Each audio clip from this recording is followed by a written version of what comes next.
अपना हाथ छुड़ाते हुए उनके चरणों में गिरकर बोला, मुझे क्षमा कर दीजिए आचार्य, मुझसे बहुत बड़ी भूल हो गई। मैं वचन देता हूं कि आइंदा से आपको शिकायत का मौका नहीं दूंगा। आप मुझे जो भी दंड देना चाहते हैं मुझे स्वीकार है, लेकिन मैं तक्षशिला में पढ़ना चाहता हूं। मेरे सीखने का अवसर मुझसे मत छीनिए आचार्य। उसके चेहरे पर ग्लानि का भाव स्पष्ट रूप से दिख रहा था। चाणक्य का क्रोध थोड़ा शांत हुआ। उन्होंने उसे ऊपर उठाया और बोले, चंद्रगुप्त, सीखने का पहला नियम है अनुशासन। अनुशासन के बिना किसी भी शिक्षा का मोल नहीं रह जाता। तुमने जो किया है उसके लिए दंड तो मिलेगा। और रही बात शिक्षा की, तो तक्षशिला में प्रवेश लेने के लिए तुम्हें परीक्षा में उत्तीर्ण होना होगा। यह ध्यान रहे कि आचार्य गजानन की देखरेख में ही तुम्हारी परीक्षा होगी, और यह परीक्षा जितनी तुम्हारी है उतनी ही मेरी भी है। दंड की बात कहते हुए चाणक्य भावुक थे, लेकिन उन्होंने अपने इस भाव को उजागर नहीं होने दिया।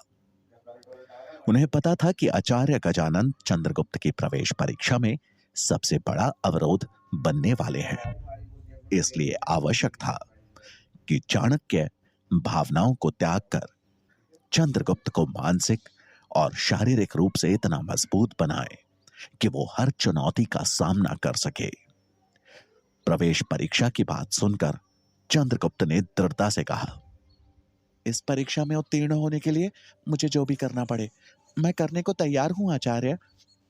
चाणक्य मुस्कुराए और बोले, चंद्रगुप्त, मेरी शिक्षा प्राप्त करने के लिए आवश्यक है कि तुमने आज तक जो भी सीखा है वो भूलना होगा।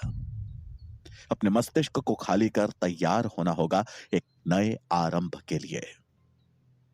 चाणक्य के इस बात का अर्थ तो चंद्रगुप्त को उस समय समझ नहीं आया, लेकिन जल्द ही उसका यह गुरु अब उसका सबसे बड़ा शत्रु बनने वाला था।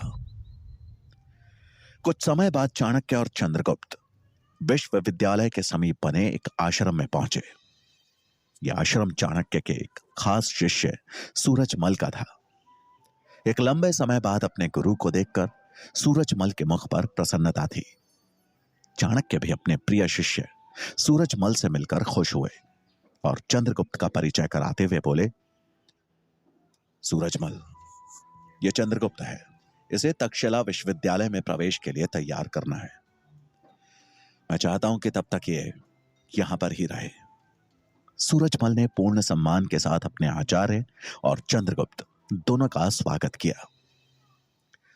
रात को चाणक्य ने एक बार फिर से चंद्रगुप्त के भोजन में विष की हल्की सी मात्रा मिला दी, जिसका असर होते ही चंद्रगुप्त का शरीर शिथिल पड़ने लगा। और इससे पहले कि वो सोता, चाणक्य उसके पास आए और बोले, सोने जा रहे हो? लेकिन याद रहे, आज रात सोते समय तुम करवट नहीं लोगे, सीधा सोओगे। यही तुम्हारा दंड है। चंद्रगुप्त को समझ नहीं आया कि आखिर आचार्य ऐसा क्यों कह रहे हैं, लेकिन उसने उन्हें वचन दिया और सोने के लिए सीधा लेट गया। चंद्रगुप्त को जल्दी ही नींद आ गई, लेकिन अचानक माथे पर टपकी पानी की एक बूंद ने उसकी निद्रा भंग की। उसे समझ नहीं आया कि बगैर बारिश के ये पानी कहां से टपक रहा था। उसे वापस नींद आने लगी, लेकिन एक बार फिर से एक बूंद उसके माथे से आ टकराई। अब चंद्रगुप्त ने बड़े ध्यान से देखा कि उसके ठीक ऊपर कुटिया की छत से एक मिट्टी का घड़ा बंधा हुआ था, और वो पानी की बूंद हर थोड़ी देर में उसी से टपक रही थी। अब ये टपकती पानी की बूंद चंद्रगुप्त की नींद में खलल डालने लगी थी, लेकिन वचनबद्ध हो चंद्रगुप्त करवट भी नहीं ले सकता था। उसे आभास हो गया था कि आज रात भर उसकी यही दशा रहने वाली है। सूरजमल ने जब यह देखा तो वो हैरान रह गया, और फिर रात के अंधेरे में आश्रम में टहल रहे चाणक्य के समीप आकर कहा, आचार्य, मुझे ये तो पता है कि आप उस बच्चे के साथ जो भी कर रहे हैं कुछ सोच समझ कर ही कर रहे हैं, लेकिन क्या मैं जान सकता हूं कि इसके पीछे आपकी मंशा क्या है? सूरजमल को उत्तर देते हुए चाणक्य ने कहा, आज रात भर नींद ना मिलने के कारण कल सवेरे इसका ध्यान केंद्रित नहीं रहेगा। और तब परीक्षा होगी इसकी सतर्कता की, इसके सचेत होने की। हर पल, हर प्रहर, हर स्थिति में सही निर्णय ले पाना ही एक राजा का सबसे बड़ा गुण होता है। और मुझे चंद्रगुप्त के इन्हीं गुणों को तराशना है। चाणक्य का उत्तर सुन सूरजमल मन ही मन बोला, वाह आचार्य, ईश्वर किसी को गुरु दे तो आपके जैसा दे। उसने फिर चाणक्य को नमन करते हुए कहा, आचार्य, रात बहुत हो चुकी है, अब आपको विश्राम करना चाहिए।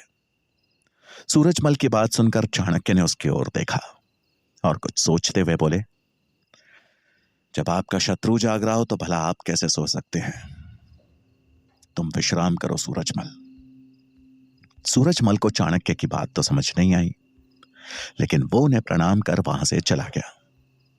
चाणक्य ने बड़ी गंभीर मुद्रा में आकाश में चमक रहे चांद और टिमटिमाते तारों को देखा और मन ही मन बोले, राजा धनानंद तो अपनी भोग विलासिताओं में मुझे भूल भी चुका होगा, लेकिन उसके मंत्रिमंडल में कोई तो है जो मुझे मिटाने के हर संभव प्रयास कर रहा है।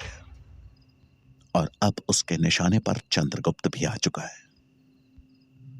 कौन हो सकता है वो? जल्द ही पता लगाना होगा। चाणक्य के मुख पर छाई चिंता सही थी, क्योंकि राजा धनानंद के महामंत्री अमात्य इतनी जल्दी हार मानने वालों में से नहीं थे। मगध राज्य में चांद की नीली रोशनी में महामंत्री अमात्य का चेहरा गुस्से में लाल लावे की तरह खौला हुआ था। उनके सामने वही घायल मसाई सैनिक खड़ा था जिसने चाणक्य को मारने का प्रयास किया था।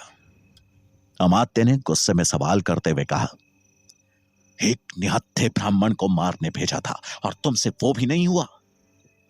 अमात्य के गुस्से को देखकर वो मसाई सैनिक डर से कांप रहा था। प्रश्न का उत्तर देते हुए वो बोला, महामंत्री जी, मानता हूं वो निहत्थे थे, लेकिन वो बच्चा चीते की फुर्ती से पता नहीं कहां से आया और उन्हें बचा लिया। अपनी उम्र से दोगुनी समझदारी और फुर्ती थी उस बच्चे में, और फिर वो कबीले का आदमी जिसने मुझे घायल कर दिया। बच्चे का जिक्र सुन अमात्य अचंभित थे और कुछ सोचकर मन ही मन बोले, अब कौन सा दाव चल रहा है चाणक्य?